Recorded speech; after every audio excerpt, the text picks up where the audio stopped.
The Gospel of Mark, chapter 7. Then the Pharisees and some of the scribes came together to him, having come from Jerusalem. Now when they saw some of his disciples eat bread with defiled, that is, with unwashed hands, they found fault. For the Pharisees and all the Jews do not eat unless they wash their hands in a special way, holding the tradition of the elders. When they come from the marketplace, they do not eat unless they wash. And there are many other things which they have received and hold, like the washing of cups, pitchers, copper vessels, and couches. Then the Pharisees and scribes asked him, "Why do your disciples not walk according to the tradition of the elders, but eat bread with unwashed hands?" He answered and said to them, "Well did Isaiah prophesy of you hypocrites, as it is written, 'This people honors me with their lips, but their heart is far from me. And in vain they worship me, teaching as doctrines the commandments of men.' For laying aside the commandment of God, you hold the tradition of men, the washing of pitchers and cups, and many other such things you do." He said to them, "All too well you reject the commandment of God, that you may keep your tradition. For Moses said, 'Honor your father and your mother,' and he who curses father or mother, let him be put to death. But you say, if a man says to his father or mother, 'Whatever profit you might have received from me is Corban,' that is, a gift to God, then you no longer let him do anything for his father or his mother, making the word of God of no effect through your tradition which you have handed down, and many such things you do." When he had called all the multitude to himself, he said to them, "Hear me, everyone, and understand. There is nothing that enters a man from outside which can defile him. But the things which come out of him, those are the things that defile a man. If anyone has ears to hear, let him hear." When he had entered a house away from the crowd, his disciples asked him concerning the parable. So he said to them, "Are you thus without understanding also? Do you not perceive that whatever enters a man from outside cannot defile him? Because it does not enter his heart, but his stomach, and is eliminated, thus purifying all foods." And he said, "What comes out of a man, that defiles a man. For from within, out of the heart of men, proceed evil thoughts, adulteries, fornications, murders, thefts, covetousness, wickedness, deceit, lewdness, an evil eye, blasphemy, pride, foolishness. All these evil things come from within and defile a man." From there he arose and went to the region of Tyre and Sidon, and he entered a house and wanted no one to know it, but he could not be hidden. For a woman whose young daughter had an unclean spirit heard about him, and she came and fell at his feet. The woman was a Greek, a Syrophoenician by birth, and she kept asking him to cast the demon out of her daughter. But Jesus said to her, "Let the children be filled first, for it is not good to take the children's bread and throw it to the little dogs."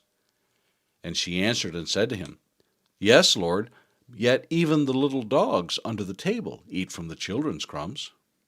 Then he said to her, "For this saying, go your way, the demon has gone out of your daughter." And when she had come to her house, she found the demon gone and her daughter lying on the bed. Again, departing from the region of Tyre and Sidon, he came through the midst of the region of Decapolis to the Sea of Galilee. Then they brought to him one who was deaf and had an impediment in his speech, and they begged him to put his hand on him. And he took him aside from the multitude, and put his fingers in his ears, and he spat and touched his tongue. Then, looking up to heaven, he sighed and said to him, "Ephphatha," that is, be opened. Immediately his ears were opened, and the impediment of his tongue was loosed, and he spoke plainly. Then he commanded them that they should tell no one, but the more he commanded them, the more widely they proclaimed it. And they were astonished beyond measure, saying, "He has done all things well. He makes both the deaf to hear and the mute to speak." Psalm 35, a psalm of David. Plead my cause, O Lord, with those who strive with me. Fight against those who fight against me. Take hold of shield and buckler, and stand up for my help. Also draw out the spear, and stop those who pursue me. Say to my soul, I am your salvation. Let those be put to shame and brought to dishonor who seek after my life. Let those be turned back and brought to confusion who plot my hurt. Let them be like chaff before the wind, and let the angel of the Lord chase them. Let their way be dark and slippery, and let the angel of the Lord pursue them. For without cause they have hidden their net for me in a pit, which they have dug without cause for my life. Let destruction come upon him unexpectedly, and let his net that he has hidden catch himself. Into that very destruction let him fall. And my soul shall be joyful in the Lord. It shall rejoice in his salvation.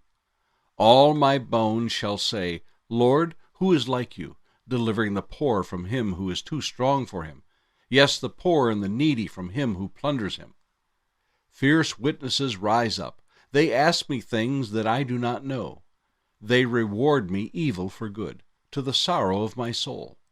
But as for me, when they were sick, my clothing was sackcloth. I humbled myself with fasting, and my prayer would return to my own heart. I paced about as though he were my friend or brother. I bowed down heavily as one who mourns for his mother. But in my adversity they rejoiced and gathered together. Attackers gathered against me, and I did not know it. They tore at me and did not cease. With ungodly mockers at feast, they gnashed at me with their teeth. Lord, how long will you look on? Rescue me from their destructions, my precious life from the lions. I will give you thanks in the great assembly.